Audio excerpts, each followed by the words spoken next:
श्री नवनाथ भक्तिसार अध्याय 9 गोरक्षनाथांचा जन्म गुरूंसाठी डोळा दिला. श्री गणेशाय नमः. अयोध्येतून निघालेले मच्छिंद्रनाथ पुढे मथुरा, अवंती, काशी, काश्मीर, मिथिला, प्रयाग, गया आदी क्षेत्रांच्या यात्रा करत पुन्हा एकदा बंगाल देशातील चंद्रगिरी गावात गेले. तेथे त्यांना आपण यापूर्वी सर्व दयाळ ब्राह्मणाच्या सरस्वती नामक पत्नीला पुत्र प्राप्तीसाठी दिव्य विभूती इथेच दिलेली आहे याची आठवण झाली आणि आता तो मुलगा कसा असेल ते पाहावे या उद्देशाने त्या ब्राह्मणाच्या घरी गेले. दरवाजात उभे राहून त्यांनी त्या ब्राह्मणीला हाक मारली. ते ऐकून सरस्वती बाहेर आली आणि अंगणात एक जती उभे आहेत हे पाहून त्यांना भिक्षा घालू लागली. तिने त्यांना ओळखले नाही म्हणून त्यांच्या मनात संभ्रम निर्माण झाला. त्यांनी तिला तिचे नाव, तिच्या पतीचे नाव, जात आदी प्रश्न विचारून आपण विभूती दिलेली स्त्री हीच आहे याची खात्री करून घेतली. मग तिला उद्देशून म्हणाले, माई, तुझा मुलगा कुठे आहे? त्याला बोलव. ते ऐकून ती म्हणाली, महाराज, ही तट्टा कशासाठी? मी अजूनही निपुत्रिक आहे.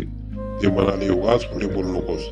मी तुला 12 वर्षापूर्वी दिलेले वरद भस्म विसरलेस वाटते. ते ऐकून तिला क्षणार्धात तो प्रसंग आठवला आणि या नाथाने दिलेली विभूती उकरड्यावर टाकून आपण भलतीच चूक करून बसलो आहोत या विचाराने भयग्रस्त होऊन ती थरथर कापू लागली.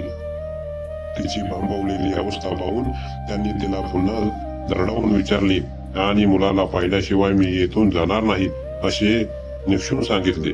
तेव्हा नाईलाज होऊन तिने घडलेली सर्व हकीकत सांगितली आणि त्यांच्या चरणावर पडून रडत रडत क्षमा मागू लागली. ते ऐकून नाथांचे मन खट्टू झाले. ते म्हणाले, तुझ्यावर रागावून काय उपयोग? आता ती विभूती पोटी टाकलीस आहे तेवढे सांग. ते ऐकून तिच्या जीवाला तिने त्यांना शेणाच्या उकरड्यावर नेले.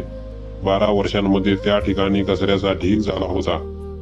तिने त्याकडे बोट दाखवून ती विभूती मी येथे टाकली होती असे सांगताच ते त्या उकरड्यातील बालकाला उद्देशून म्हणाले, बाळ, हे मच्छिंद्रनाथ तुम्हाला बोलावत आहे.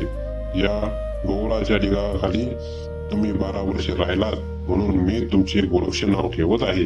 आता बाहेर या. तेव्हा ढिगारातून खोलवरून आवाज आला, गुरुदेव, मी इथे अडकून पडलो आहे.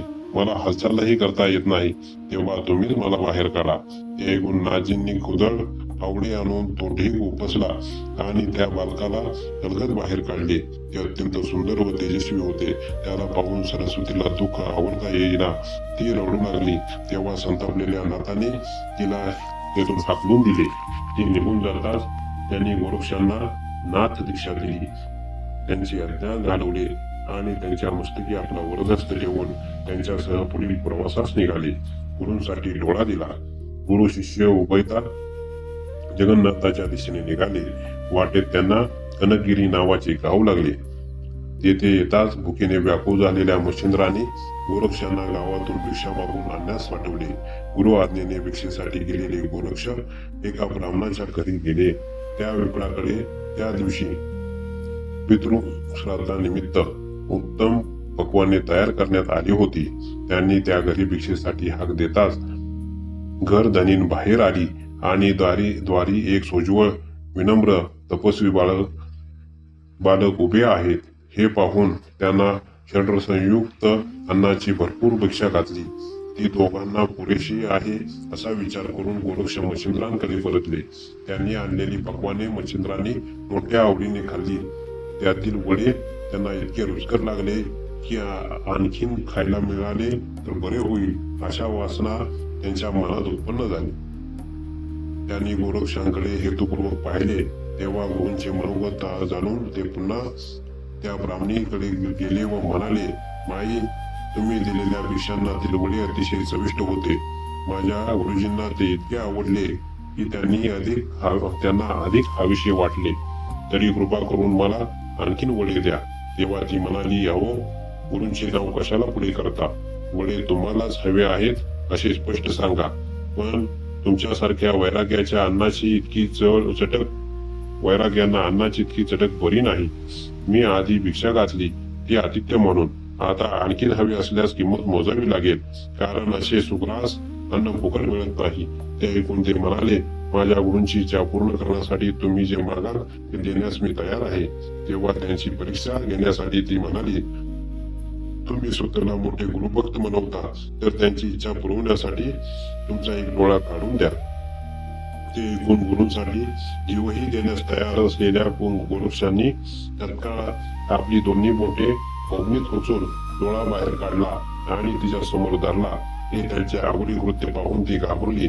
त्यांच्या निष्ठेची परीक्षा घेतल्याबद्दल तिने त्यांची क्षमा मागितली आणि घरातून काही वडे आणून त्यांना दिले.